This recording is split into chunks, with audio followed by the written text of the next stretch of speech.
Kwazwai watereri, tinokuchingamidzai kuchirongwa The Second Coming of Christ chamunopiwa na Pastor Gift Rodzi veku Zimbabwe Conference of the Seventh Day Adventist Church pamwechete na Pastor Caston Betera veku East Zimbabwe Conference of the Seventh Day Adventist Church.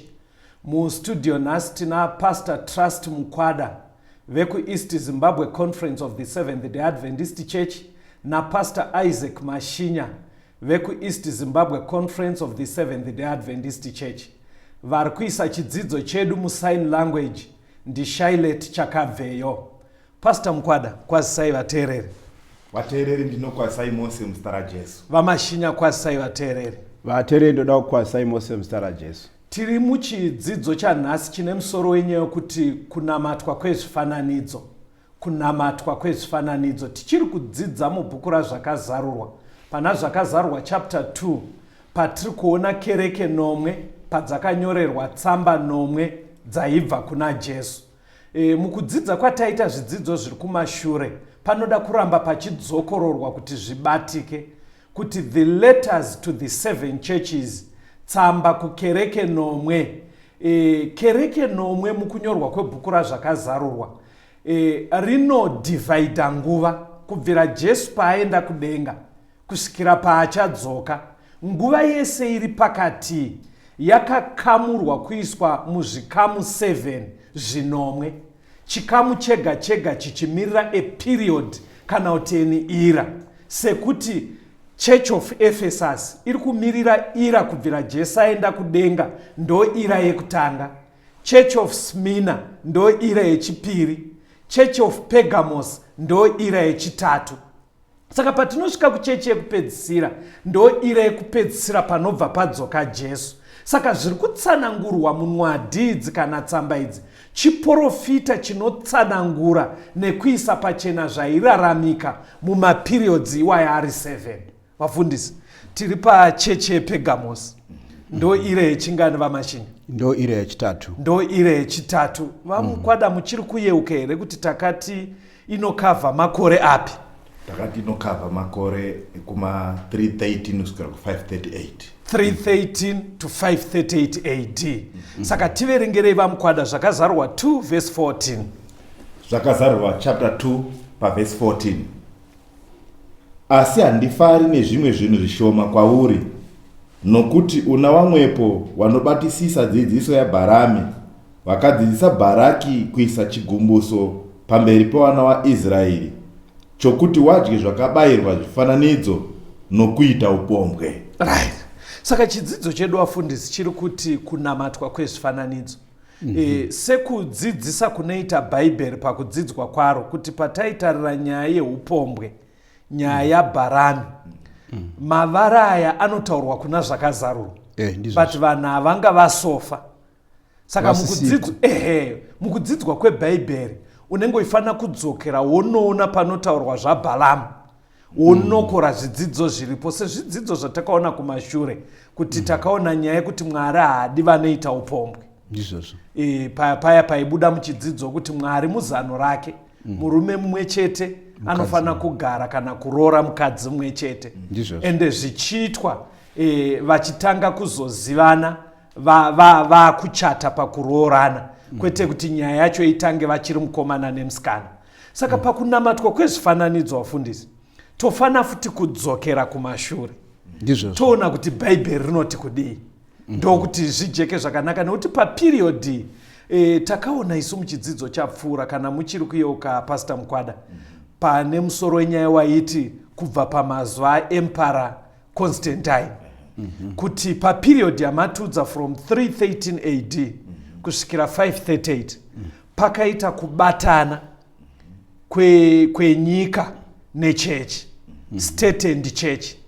Saka Emperor Constantine pavakatendeuka, vachiuya kuchechi vaine shungu dzekuti dai vanhu vabatana, vahedheni, ndo zvakakonzera kuti kunamatwa kwezvifananidzo kuwanikwe pakati pevatende. Saka period iyoyeyo yechechi yePegamo, chainonyanyozikanwa nacho yakaita kuti chihedheni chipinde muchechi, kusanganisira kushandiswa kwezvifananidzo. Saka vateereri, patiri kuti kunamatwa kwezvifananidzo, toda kudzokera mubhaibheri toona kuti Mwari anoti kudii panyaya yezvifananidzo. Ngatitangirei pane mitemo ine 10 pana Exodus 20 verse 4 to 6, tichaverengerwa naPastor Mashinya. Exodus chapter 20 verse 4 to 6. Usazviitira mufananidzo wakawezwa, kana uri mufananidzo wechinhu chiri kudenga kumusoro, kana wechiri panyika pasi, kana wechiri mumvura pasi penyika. Usazvipfugamira izvozvo kana kuzvishumira, nokuti ini Jehovha Mwari wako ndiri Mwari une godo. Ndinorova vana nekuda kwezvivi zvemadzibaba avo kusvikira kurudzi rwechitatu nerwechina rwevanondivenga, ndichiitira nyasha vane zviuru zvamazana vanondida, vanochengeta mirayiro yangu. Toda kutenda vamukwada mutemo uyu uri kuti ndanzwa sekuti une zvinhu zviri zvauri kurambidza. Right. Chekutanga kuitwa kwezvifananidzo, chechipiri kupfugamirwa kana kunamatwa kwezvifananidzo izvi. Ndizvozvo pane nzvimbo 3 dzataurwa dzinogona kutemta vanhu kuda kukopera pavanenge vachigadzirisa zvifananidzo. Hanzi kudenga kumusoro, right, panyika pasi, right, kana mumvura pasi penyika. Saka Mwari ari kutoti zviri kudenga musagadzire mifananidzo yazvo, zviri panyika musagadzire mifananidzo yazvo inoshandiswa pakunamata, nezviri pasi kana mumvura. Pane shoko rimwe randoda kuti muone kuti ranzi naMwari ndiri Mwari ane godo. Maybe ngatimboendai pana Jeremiah chapter 3 verse 1 neverse ya 9. Jeremiah chapter 3 verse 1 neverse 9. Zvinonzi, kana murume akaramba mukadzi wake, iye akabva kwaari, akandowanikwa nomumwe murume, ko murume ungadzokera kwaarizve here? Ko nyika yakadai haingasvibiswi kwazvo here? Asi iwo wakafewa nawadikanwa wako wazhinji, zvino udo kudzokera hako kwandiri, ndizvo zvinotaura Jehovha. Verse 9. Zvino nokusarangarira kwavo nyika yakasvibiswa nokufewa kwavo, wakafewa namabwe namatanda. Vamashinya, Mwari ari kuti kudii apa? Mwari ari kuratidza kuti iye ndiye murume kuchechi kana kuti kusangano.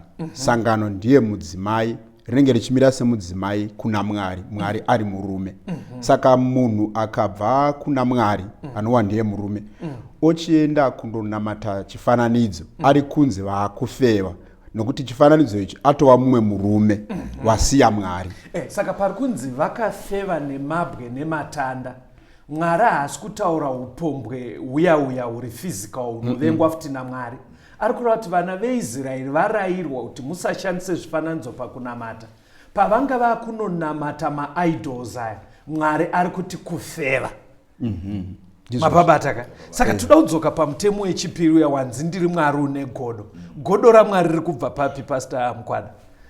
Ndinofunga kuti riri kubva pakuti iye ndiye ari kufana kunamatwa. Yes. Then tobva tamusiya kuenda kune zvimwe zvimwari.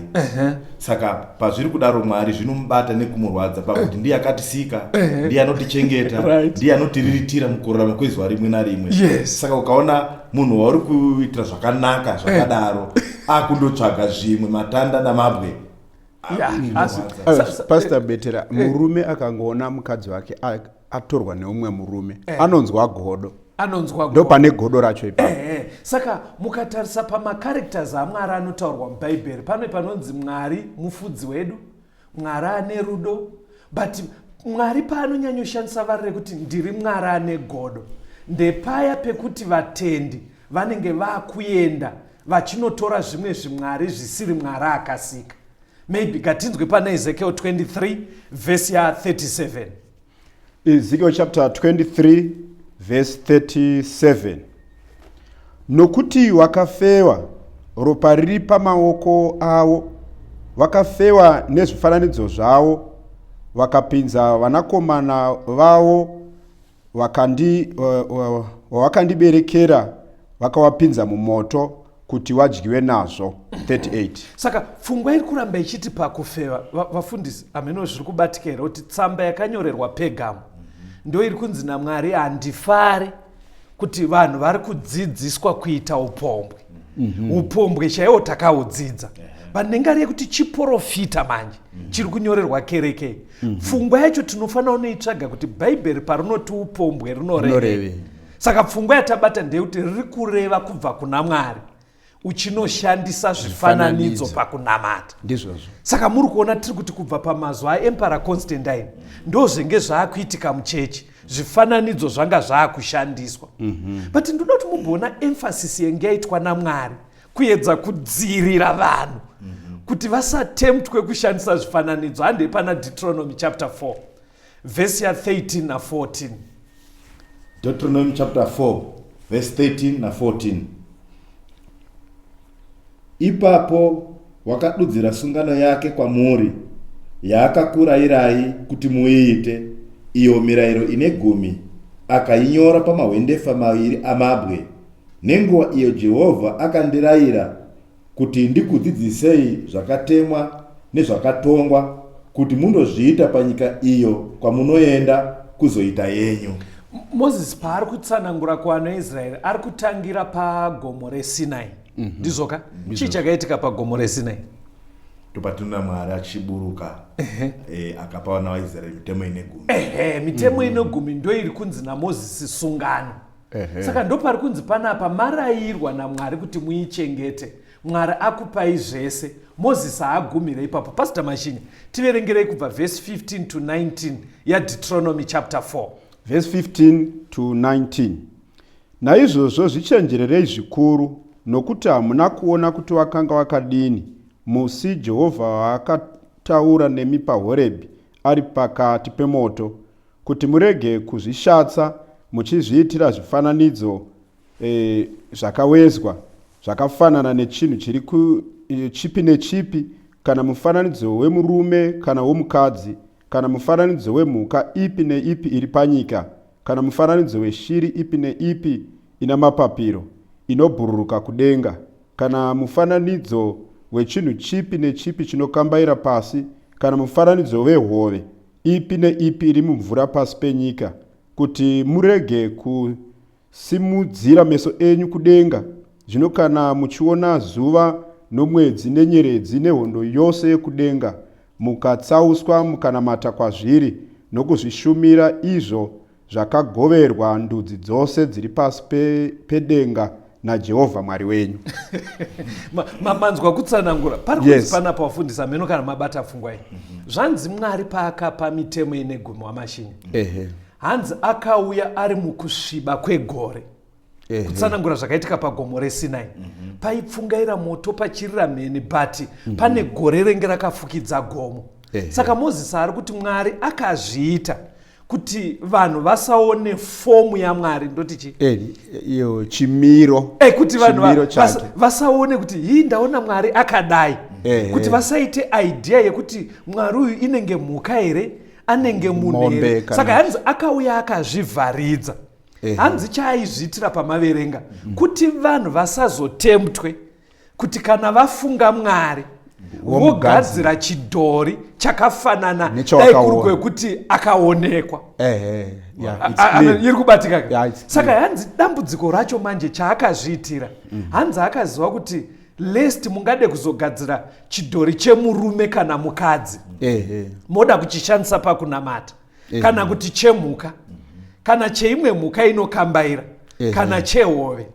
Handobva aenderera mberi akati imimiwo futi even pamune mazosimudza meso motarira kudenga mukaona zuva nemwedzi zvichiyevedza hanzi musatemtwe kuda kuzozvinamata. Hanzi ndo reason Mwari yaakauya nayo akazvivhara. Vamukwada ndikuona muda kutaura pane kapfungwa kandiri kutoona apa kuti chakangonzwika pagomo paya rakanga riri inzwi but pasina mufananidzo kana image inzwi naye ndizvo kuti mukunamata paMwari kweshuwa. I think chatinofanira kutonyesa kumira nacho inzwi kudarika zvima images. Saka Mwari angaita atingati his best because Mwari agara ari best. Angaita zvinodzirira vanhu kuti vasashandise zvidhori zvachose.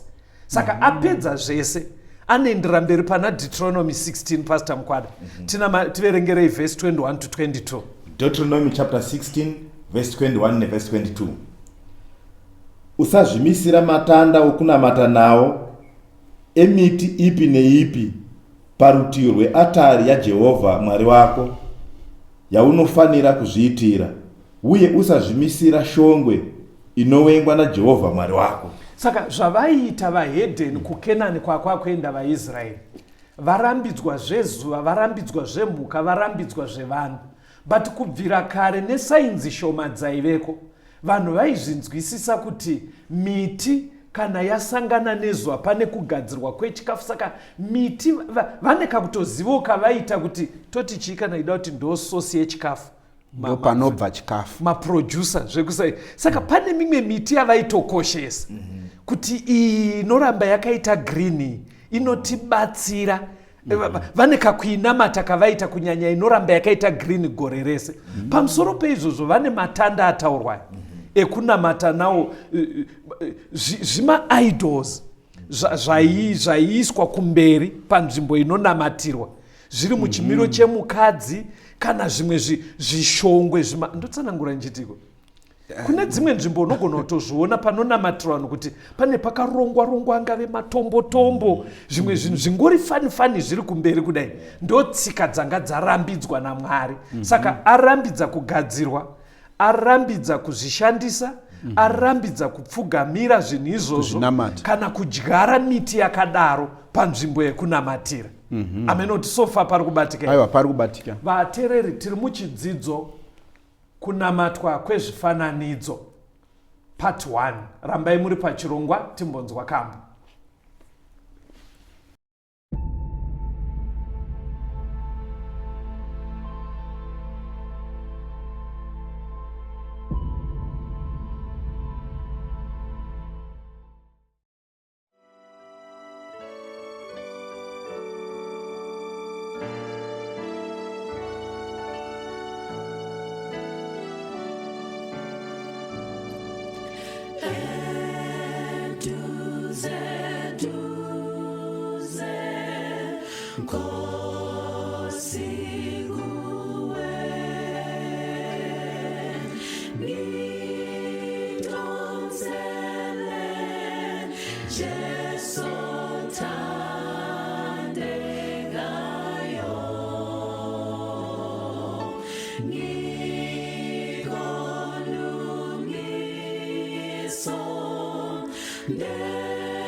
Welcome back vatereri muchirongwa The Second Coming of Christ. Chidzidzo chatinacho nhasi chiri kuti kunamatwa kwezvifananidzo part 1. Saka muchikamu chapfuura taona kuti chidzidzo ichi hachisi kukurudzira kunamatwa kwezvifananidzo, asi chiri kuisa pachena kuti mukati meshoko raMwari, Mwari vanga vaisa zvese zvinodiwa kudzivirira vanhu kuti vasashandise kugadzira kana kupfugamira zvifananidzo panyaya yekunamata. Saka toda kuramba tichiteedza nyaya yevafundisi. Vamukwada endai kuna Joshua chapter 24 verse 2. Joshua 24 verse 2. Joshua akati kuvanhu vose, zvanzi naJehovha Mwari waIsraeri, madzibaba enyu aigara kare mhiri kworwizi, iye Tera baba waAbhurahamu naNahori, wachishumira vamwe vaMwari. Saka Bhaibheri panapa riri kutotaura kuti Abrahamu kudedzwa kwaakaita anga asiri munhu ari perfect, but Mwari akaona munhu wekutanga naye, ane mwoyo unoda kudzidzwa naye, but zvaidiwa ndezvekumuchinja environment, abve mumaraini maakakurira. Bhaibheri riri kutotiko kunyika yevaKedhia kwaakabva uko vainamata vamwe vaMwari, kwainamatwa zvifananidzo nedzimwe tsika dzakawanda dzaiveko. Saka chiri kungobuda ndechekuti zvijeke vafundisi kuti nyaya iyi kunyange Mwari anga aitsimbidzira achirambidza, yenge yakatekeshera. Saka muri kureva kuti sei zvataona kucheche kuPegamo vazoitwa nana Bharaki naBharamu zviya wari kuramba vachingoita reintroduce kana ndingashandisa inzwi iroro, zvinhu zvazvakasotanga kare zviri kuramba vichidzoka nezvekunamata. Exactly. Saka chidzidzo maybe chichatibatsira kuona kuti sei Satani achida kuramba achidzosa nyaya yekunamatwa kwezvifananidzo. Pematoti Satani ndandoda kutotaura kuti muri kuona here kuti kune simba riri kuseri riri kupusha zvinhu izvi, even Mwari ari kuzvirambidza kuti handidi kuti munamata zvifananidzo, but unotoona zvazara. Pane simba riri kuseri. Pane simba. Saka patiri kufamba nechidzidzo, saka uko ndokwakabva Abrahamu. But vana vake nevazukuru vakazokaruka vaakugara kuEgypt. Nyaya iyi tinoiziva kusvikira Mwari avabvisa kuEgypt. Pavakabvako pasina kumbopera mazuva akawanda, Mwari avapa mitemo ine goni.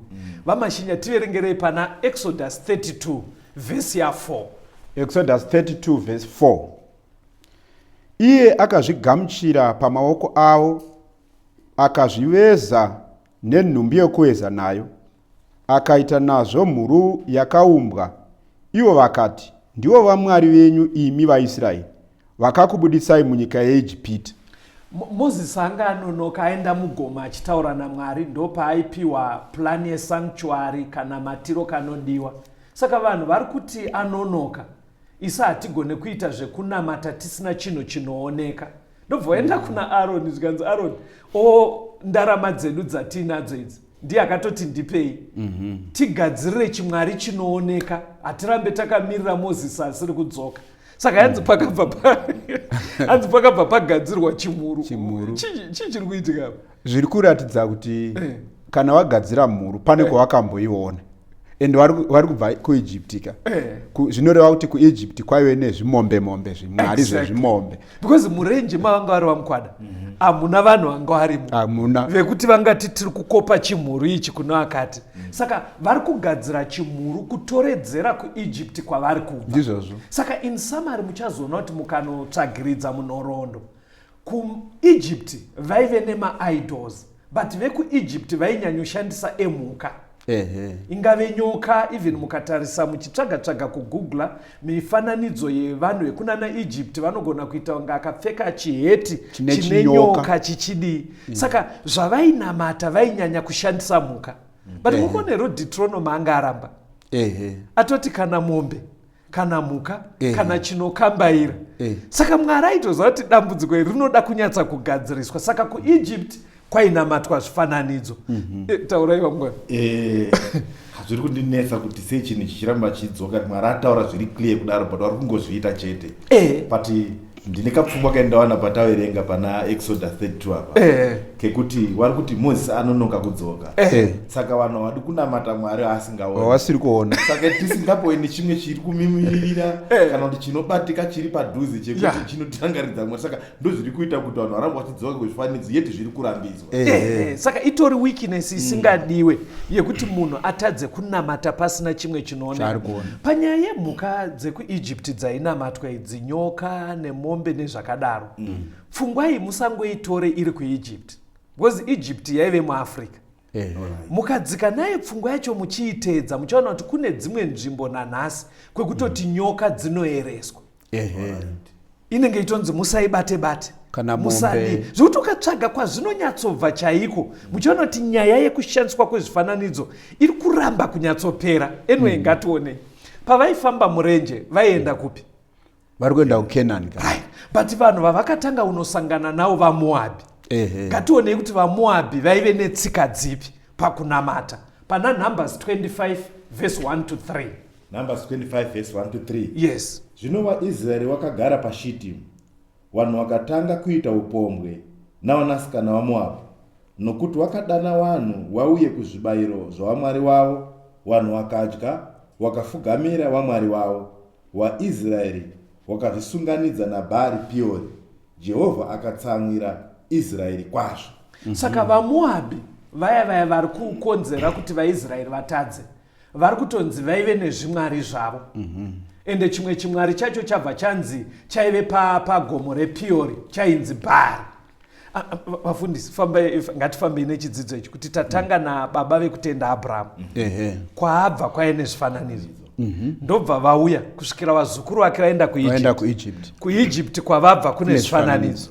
Vabviswa ikoko vari munzira kuenda kuKenani. Vapabhodha rekupinda muKenani pane zvifananidzo. PaMoabhi. Saka ngatichionai vamuKenani, tinzwe samari yacho kuti vairarama sei. Pana Judges chapter 2 verse 11 kusvikira pa15. Yes.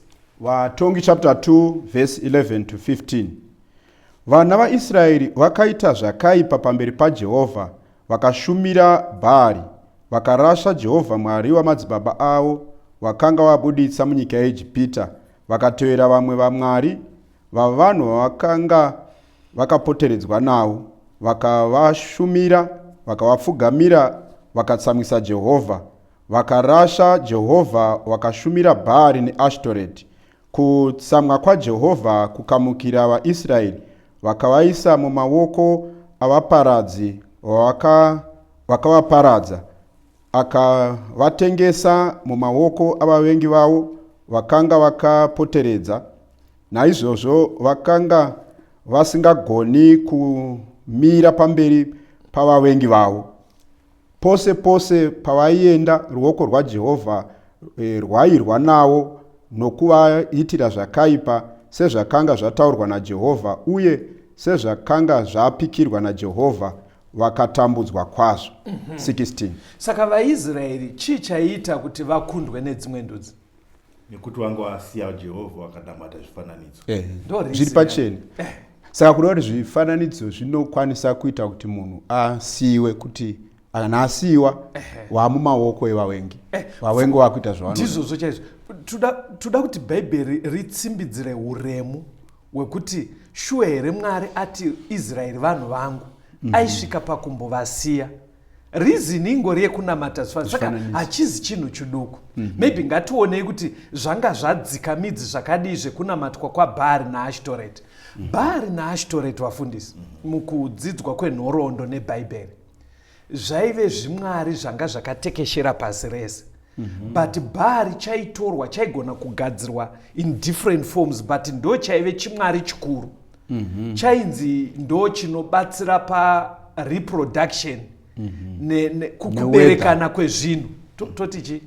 Ndizvozvo kuberekana kwezvinhu, ndiyo reproduction. Kuti dzingave mombe mudanga, kuberekana kwevanhu, angave mafruits, kunaya kwemvura, ainzi ndiBhaari. Ari associated nezuva chairo remudenga. Ashtoreti manje chainzi ndo chimwarikadzi chacho, muchaona zvichajeka kumberi. Saka zvaifambirana zviri chirume nechikadzi. Osika muri kuti Bhaari ndo chimwari rume chacho, then Ashtoreti ndiye mwarikadzi wacho. Saka zviri kufamba murume nemukadzi, Bhaari naAshtoreti.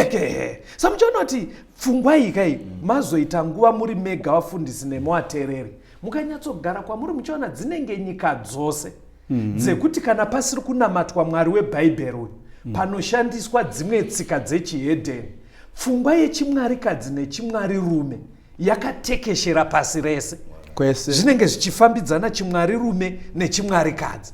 Saka zvinhu zvaisvotesa Mwari, zvaimurwadza. Pana Judges 6 verse 25, 27 to 28. Tiverengere vamukwana. Judges 6 verse 25. Zvino nousiku ihwohwo Jehovha akati kwaari, tora nzombe yababa vako iya yechipiri ina makore 9, uputse atari yaBhaari yababa vako, utemewo danda rokunamata naro riripo. Verse 27. Ipapo Gideon akatora varume 10 kuvaranda vake, akaita sezvaakaudzwa naJehovha, asi haana kuita izvozvo masikati, asi wakazviita usiku, nokuti wakatya weimba yababa vake navarume veguta.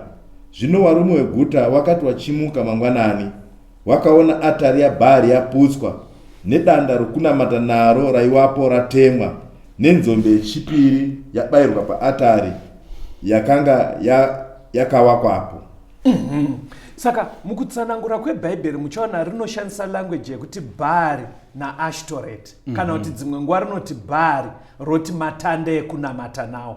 Ari kunzi matanda ekunamata nawo zvaive zvifananidzo zviri in the form of a female, anenge achiita kunge ane kaunzenza, chidhori chacho chinenge asina kupfeka zvakanaka.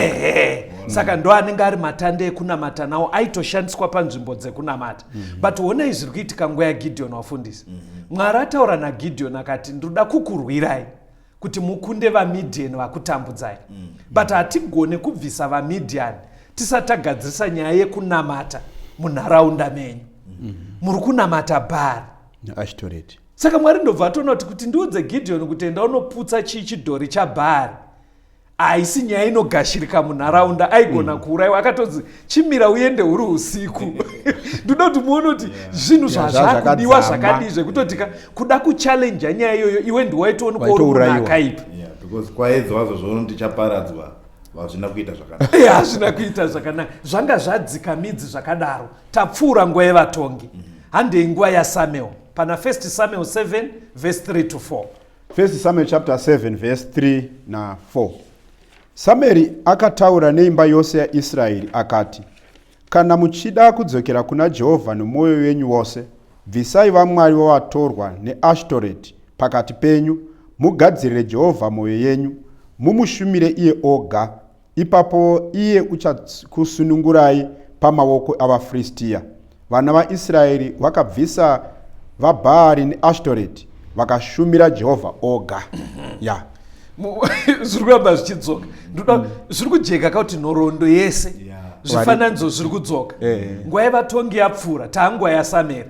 Samueri ari kuti Mwari anokudai, but haagone kukupai mafevha imi muchina Bhaari naAshtoreth. Hazviti. Hanzi nguva iyoyo vakambotiteererei. Hatifambei mberi tipfuure nguva yaDavid tosvika nguva yaSolomon pana 1 Kings 11 verse 4 to 5. 1 Kings 11 verse 4 to 5. Nokuti Soromoni wakati akwegura, wakadzi wake wakatsausa mwoyo wake kuti atevere vamwe vaMwari, mwoyo wake hauna kuzova wakarurama kwazvo kuna Jehovha Mwari wake, sezvakanga zvakaita mwoyo waDhavhidhi baba wake.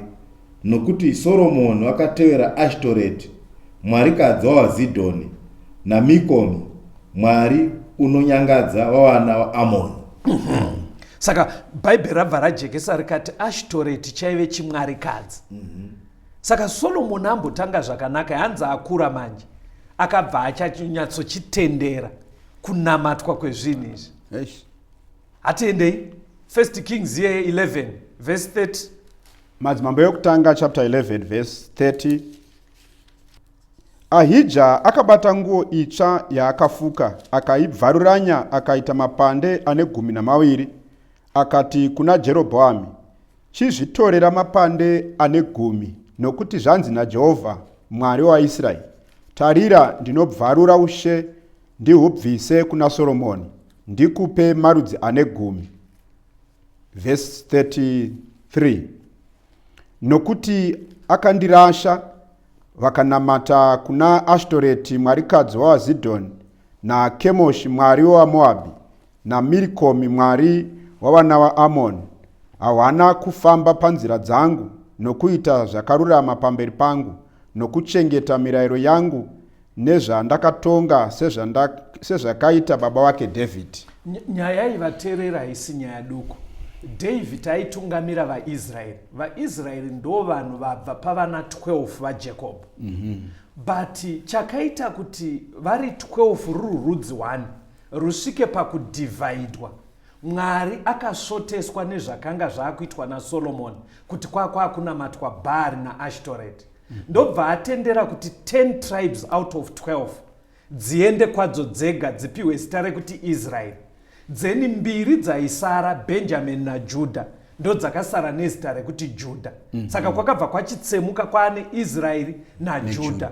Chiri kukonzera izvi chii? Kuti Mwari atendere kuti umambo hutsemuke, kunamatwa kwezvifananidzo. Saka haisi nyaya diki. Haisi nyaya duku. Verengai tisatanzwa kambo pana 1 Kings 12 verse 26 kusvika pa30. 1 Kings 12 verse 26. Yes. Jerobhoamu akati mwoyo make, zvino ushe huchadzokerazve kuimba yaDhavhidhi, kana vanhu ava vakakwira kundobayira zvibayiro zvavo mumba maJehovha paJerusarema. Ipapo mwoyo yavanhu ava ichadzokera kuna she wavo, iye Rehobhoamu mambo waJudha. Vachandiuraya wakadzokera kuna Rehobhoamu mambo waJudha. Naizvozvo mambo akarangana navakuru, akaumba mhuru 2 dzendarama, akati kwavari, kukwira Jerusarema kwava kure. Tarirai vaIsraeri, vaMwari wenyu wakakubudisai panyika yeIjipita.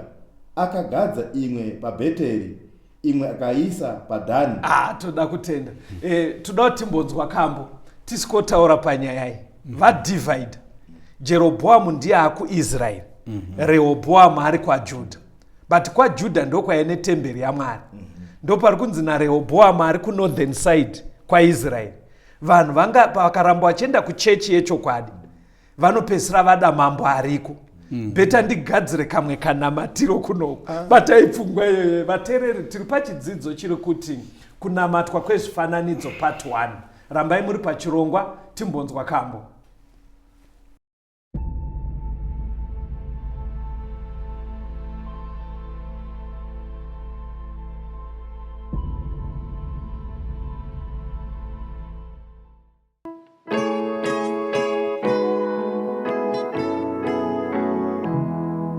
Zuva langu muponesi, kunopenya hapo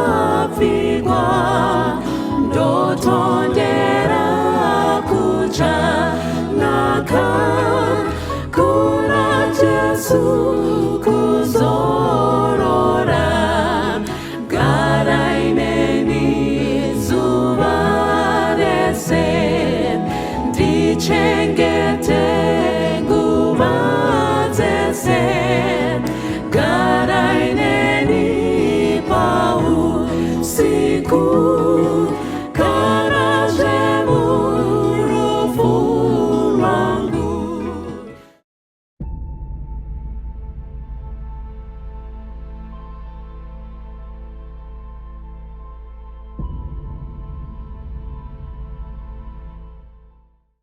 Welcome back vatereri muprogramu yedu The Second Coming of Christ. Tiri muchidzidzo chinoti kunamatwa kwezvifananidzo.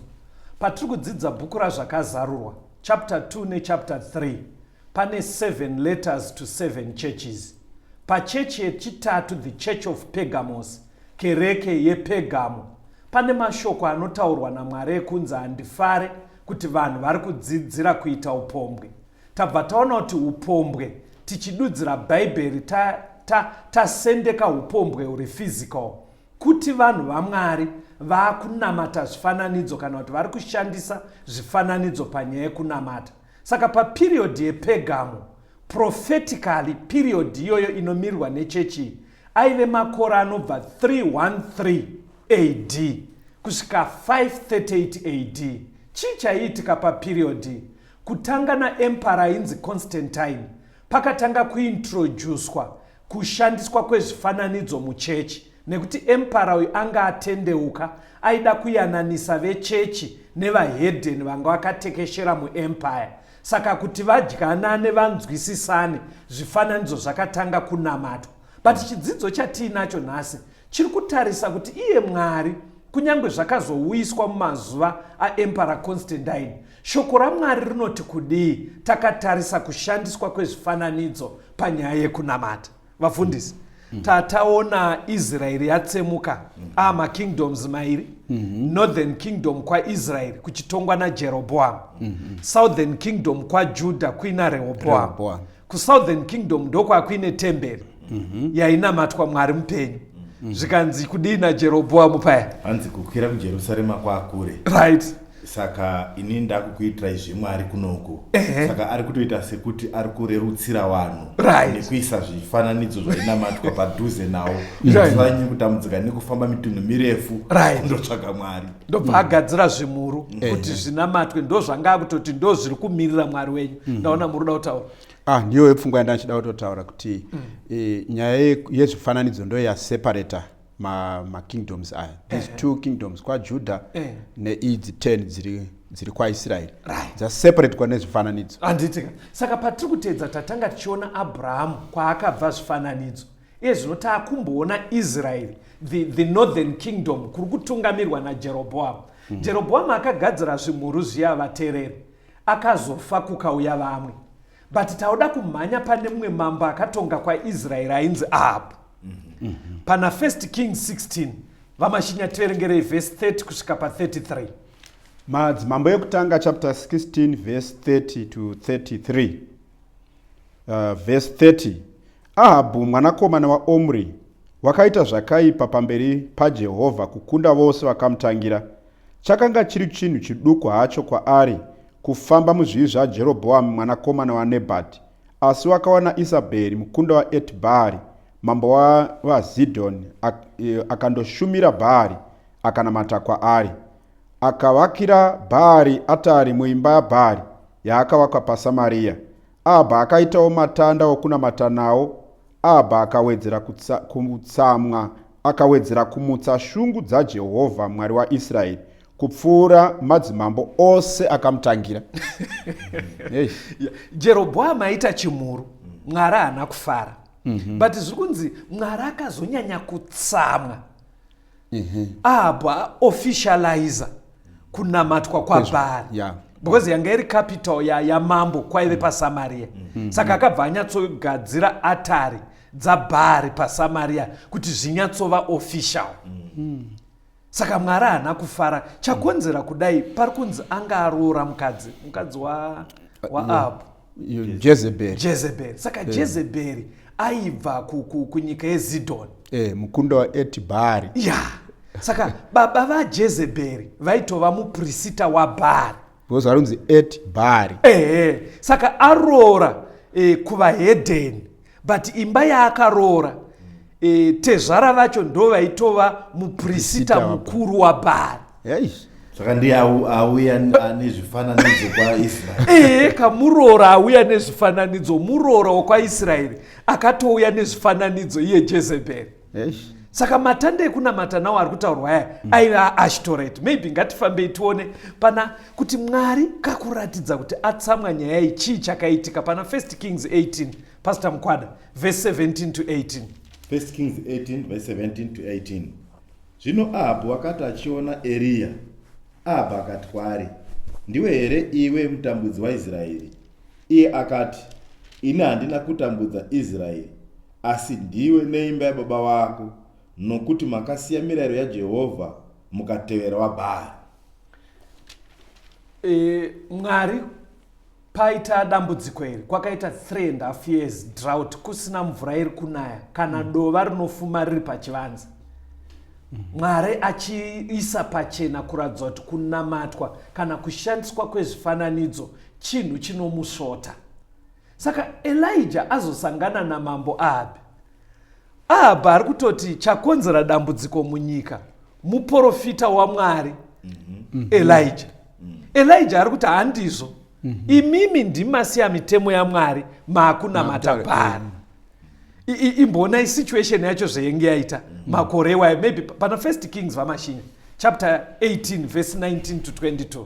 Madzimambo ekutanga chapter 18 verse 19 to 22.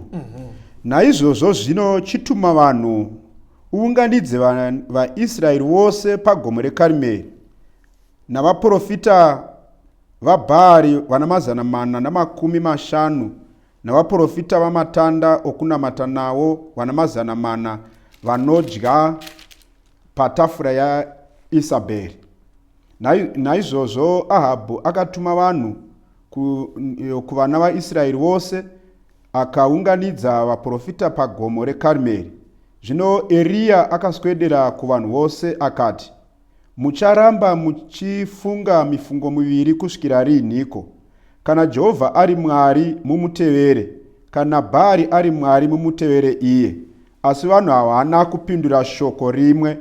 Ipapo Eriya akati kuvanhu, iyeni ndoga ndini ndasara kuvaprofita vaJehovha, asi vaprofita vaBhaari vanosvika varume vana 450.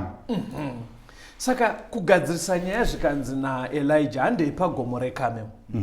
Saka hanzi by that time vaprofita vaBhaari vanga va 450.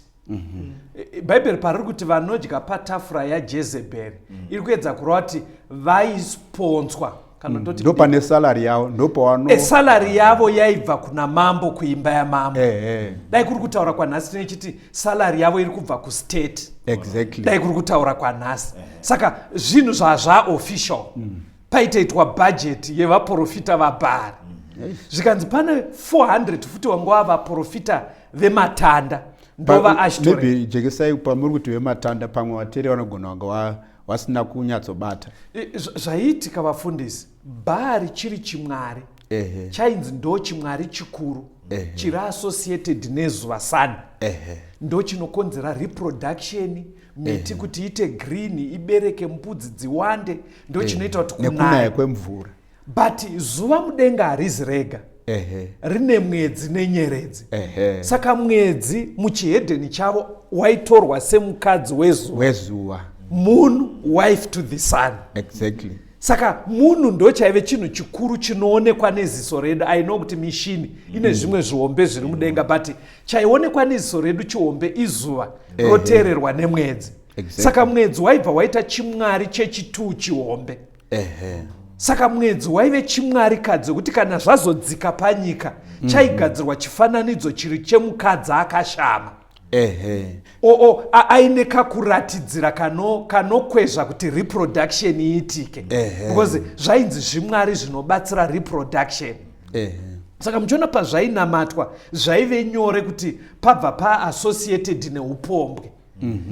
Because kuvanhu zvaibva zvanzi ndo kunobva masimba iwayo. Saka vaprofita vanga va in charge nechimwarikadzi ichi chiAshtoreth, chimwari chematanda chimutaura, vanga vari 400. Ende zvinhu zvaitoita wanga zviri kushanda izvi. because ukaona vanhu vachisimbirira nazvo ka zviri kuratidza kuti waiona kunge zviri kutonyatso wabatsira. Maybe ngatimbofambai tione. Saka Elijah akubvunza vanhu vatereri nemuvatereri apagoma akati, nhai tinoramba tichidai so kusvika rini kuti Mwari tiri kuti tiri kumunamata Bhaari ari pakati pedu. Ngatingosarudzai kuti tinoda Bhaari here kana Mwari. Hanzi vanhu vakaita sei? Hanzi vanhu vakaramba vakanyara because zvatekeshera zvekuti vangasazive which is right which is wrong. Asi panda kumbotarisa kuti chiri kubva chanyanyokwezva vanhu kuzvifananidzo izvi chii. Maybe Mwari achatibatsira, ngatimbotifambei. Saka ndo situation engeapo vanhu vanga vasaone kuipa kwekushandiswa kwezvifananidzo pakunamata. 2 Kings chapter 17 verse 6 neverse 9 to 12. 2 Kings 17 verse 6. Pfungwa iripo pastor musati manamata. Pfungwa iripo ndeyekuti taona Jeroboamu ndimambo wekwaIsraeri, Ahabhu ndimambo wekwaIsraeri. Saka taakujamba mamwe madzimambo ese. Toenda kumambo wekupedzisira wekwaIsraeri ainzi Hoshea. Chitiverengerai pastor. Verse 6. Negore repfumbamwe raHoshea mambo weAsiria akakunda Samaria, akatapa vaIsraeri, akaenda navo Asiria, akavaisa paHara napaHabhori, parwizi Gozani napamaguta avaMedhi. Verse 9. Wana vaIsraeri wakaita pakavanda zvisina kururama pamberi paJehovha Mwari wavo, wakazvivakira matunhu akakwirira mumaguta avo ose, kubva pachirindo chavarindi kusvikira pamaguta akakombwa. Wakazvimutsira shongwe namatanda okunamata nawo pamatunhu ose akakwirira napasi pemiti yose mitema, akapisirapo zvinonhuhwira pamatunhu ose akakwirira, sezvaiita ndudzi dzakanga dzabviswa pamberi pavo naJehovha. Wakaita zvakashata zvakatsamwisa Jehovha, wakashumira zvifananidzo zvawakangwanzi naJehovha. Regai kuita chinhu ichi. Saka chakaita kuti Israeri ende kuutapwa kunamatwa kwezvifananidzo. Hanzi vaizvita pamitunhu yakakwirira, vaiwanzochuza pamakomo vachiita izvozvo, ndobva vatanga kugadzira shongwe dzinovengwa dziya, kuronga zvinhu zviri kumberi panzvimbo yekunamata. Zvikanzi vanga vakunamata futi miti mitema. Miti mitema vafundisi ilanguage yeBhayibheri reshona. Chirungu chinoti evergreen trees. Iya yekuti gore rese aiite mashizha anoma. Semiti yakaita semucyprus. Michakata. Micyprus, michakata, micactus, mikonde. Ndo zvavanga vakushandisa vachidyara panzvimbo dzekunamata. Zvikanzi ndobva pamusoro peizvozvo vanamata Bhaari. Ndobva vakuita futi matanda ekunamata nawo Ashtoreth. Saka reason iri muBhayibheri yekuti why the Israelites were taken into captivity, the reason kana kuti mhinduro inoti they were now worshipping idols. Ndizvozvo chaizvo. Vabva pana Mwari wakuita upombwe kana kuti kufeva. Kwanzi kufeva kuya kusiya Mwari monamata zvifananidzo. Saka pari kunzi nguva yaEmperor Constantine pakatanga kuya kunamatwa kwezvifananidzo. Izvi zviri kutibatsira kuti tigoona kuti zvii zvakauya muchechi nguva iyoyo. Pana 2 Kings ipapo 17 verse 16 to 17 iverenge itinzo. Madzimambo echipiri chapter 17 verse 16 kusvika pa 17. Vakasiya mirayiro yose yaJehovha Mwari wavo, vakazviitira zvifananidzo zvakaumbwa zvemhuru mbiri, vakaitawo matanda okunamata nawo, vakanamata hondo yose yokudenga, vakashumira Bhaari, vakapinza vanakomana navakunda vavo mumoto, vakauka nokuita uroyi hwavo, vakazvitengesa kuti vaite zvakaipa pamberi paJehovha, vakamutsamwisa. Saka kuwedzera izvozvo vanga vakupinza vana vavo moto, vangwada kuita zeu tunga zvine chekuita nekusacrifice vana. Exactly. Kutopisa chaiko. Saka haisi nyaya duku yekuti munhu anova convinced kuti ndiri kusacrifice paine chifananidzo kana chidhori kana chimwe, kurati pane rimwe simba raivepo. Ukazvitsvaga munhoroondo, vana vacho vaisasacrificewa tungori tucheche kana kuti kachiri kaduku. Pane pekuti dzimwe nguva vaisacrifice ichiri mimba yekuti haisvike pakunozvarwa. but mutsika dzacho dzechihedheni vanenge vachiti vasacrificira zvimwari izvozvo. Saka ndo tsika yenge yatekeshera iyoyo ichienda zvikanzi pamusoro peizvozvo vanga vasiya mitemo yese yaMwari. Chii chingakonzere kuti munhu asvike pakudai? Toda kuverenga mavhesi ekupedzisira pana Luke chapter 11 verse 8 na 19 neverse 15.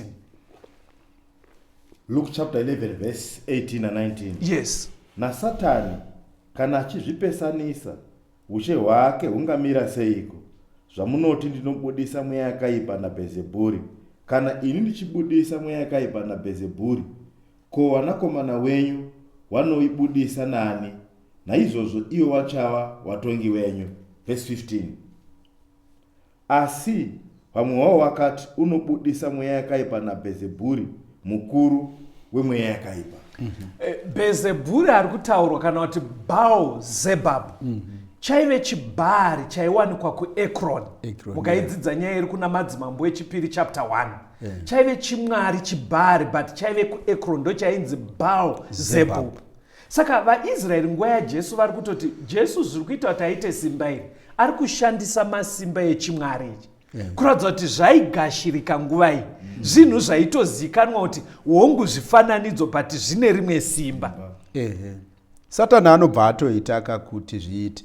Saka Jesu ari kutoti aiwa munogona kundipomera iri but imimi vana venyu, because vanhu vainetsana naJesu vanga vasina kuperera pakunamata Mwari, vaitoone timu dzavo dzaiteta anenge mamwe mamirako. Zvikanzi kana inini neunhu hwangu hwakanaka muri kuti simba rangu riri kubva kuna Bhaari wekuZebhabhu, ko imimi vana venyu vanobvisa mweya yakaipa nesimba rani. Saka Jesu ari kubvuma kuti zvinhu izvi zvimwarikadzi izvi nezvimwe zvese zvatadzidza izvi, iko kunamata uchishandisa miti mitema, mikonde, misaipurasi nezvakadaro, nekunamata, Jesu ari kubvuma kuti pane simba riripo. Asi simba racho nderani? Apa aisa pachena manje kuti harisi kubva kuna Mwari, nderaSatani. Saka zviri pachena zveshuwa kuti simba iri, zveshuwa simba riripo, haisi nyaya yekungoti kumikonde-konde hakuna zvinoitika. Pane simba ririko, nokuti kunenge kuine zvinhu zviri kutoitika zviri kutooneka. Pavari kunzi vari kudzinga mweya yetsvina, pane zvaitoitika, mweya ichitoita kunge iri kutoendawo zveshuwa, Satani achiita gemu dzake. But pane danger vateereri tichipendera chidzidzo ndepekuti seri kwekunamatwa kwezvifananidzo zvese ari seri ndiSatani. Saka zvichiita kuti ukapfugamira shongwe idzodzo kana kuti ukapfugamira chimwarikadzi ichi chainzi Ashtoreti nguva iyi, pane zvaitoitika zvawaibatsirika, but aingabatsira hazi Mwari, nekuti Mwari ari kuti ndinosvotwa nazvo, handidi kuti zviwanikwe pavatendi. Saka chidzidzo ichi kunamatwa kwezvifananidzo part 1 chiri kungoedza kuisa pachena kuti munhoroondo dzebhaibheri Mwari haana paakambobvira ati kana chaachifananidzo chemunhurume kana chemunhukadzi kana chemhuka zvaakugashirika pamberi paMwari. Mwari anoda kunamatwa tichishandisa faith, tichishandisa inzwi raMwari rinova bhaibheri. Kushandiswa kwezvifananidzo, kugadzirwa kwazvo kana kuzvipfugamira panyaya dzekunamata zvinhu zvinovengwa naMwari. Dai Mwari atibatsira tagona kuita ukama hwakanaka naMwari. Kunogona kudaro paine chiri kuita kunge chisina kupera chidzidzo. Chinda zviti JK. Toda kutenda panogona kudaro paine mwe mibvunzo kana pamwe pasina kujeka. Tine WhatsApp groups anopota achitumirwa zvidzidzo zuva rimwe nerimwe. Saka namba dzefoni dzataakudeedzera munodzitora, munoisa message panhamba idzodzo, munobva mapiwa malinki ekuti mujoine WhatsApp groups, munopota muchitumirwa zvimwe zvidzidzo daily zvinobatsira kuti zvinzwisike. Namba dzacho dzefoni dzinoti 0716 452 086 0716 452 086. Ngatisanganei muchikamu chinotera. God bless you.